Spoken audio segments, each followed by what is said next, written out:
নমস্কার বন্ধুরা, মহাকাশে নিজেদের প্রথম আর্থ ইমেজিং স্যাটেলাইট পাঠিয়েছে যুক্তরাজ্যের সামরিক বাহিনী। টাইকি নামের এই স্যাটেলাইটের মাধ্যমে যুদ্ধক্ষেত্রে সৈন্যদের অবস্থান ও যানবাহন সহজেই শনাক্ত করা যাবে। শক্তিশালী বিভিন্ন সেন্সর থাকায় মেঘের মধ্য দিয়েই ছবি ধারণের পাশাপাশি রেডিও ট্রান্সমিশনের তথ্যও সংগ্রহ করতে পারবে স্যাটেলাইটটি। যুক্তরাষ্ট্রের ক্যালিফোর্নিয়া স্পেস এক্সের ফ্যালকন রকেট করে মহাকাশে যাওয়া টাইকি স্যাটেলাইট ভূপৃষ্ঠ থেকে প্রায় 500 কিলোমিটার ওপরে পৃথিবীকে প্রদক্ষিণ করবে।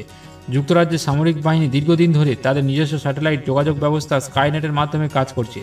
যদিও মহাকাশ থেকে নজরদারি ও ভূপৃষ্ঠের চিত্র পেতে মার্কিন যুক্তরাষ্ট্র সহ অন্যান্য মিত্রদের ওপরে নির্ভরশীল দেশটির সামরিক বাহিনী, আর তাই টাইকি স্যাটেলাইটের মাধ্যমে প্রথমবারের মতো নিজস্ব ইমেজিং প্রযুক্তি ব্যবহার করবে তারা। সারে স্যাটেলাইট টেকনোলজি লিমিটেডের তৈরি এই স্যাটেলাইট ভূপৃষ্ঠের 5 কিলোমিটার পর্যন্ত এলাকার ছবি তুলতে পারে। স্যাটেলাইটটি পরিচালনার জন্য 10 বছর খরচ হবে প্রায় 970 মিলিয়ন পাউন্ড। মহাকাশে সামরিক স্যাটেলাইটের পাঠানো বিষয়ে ইউকে স্পেস কমান্ডের কমান্ডার মেজর জেনারেল পল টেডম্যান বলেন, আমরা সবে যাত্রা শুরু করেছি।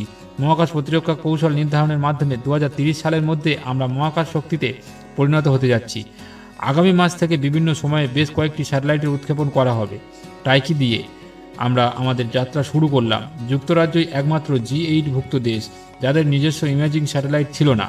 তো বন্ধুরা, এই ছিল একটি ছোট্ট তথ্যমূলক ভিডিও।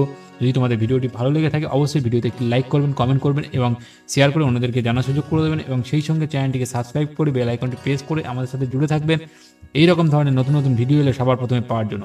তো বন্ধুরা, এখনের মতো টাটা, দেখা হবে নেক্সট ভিডিওতে।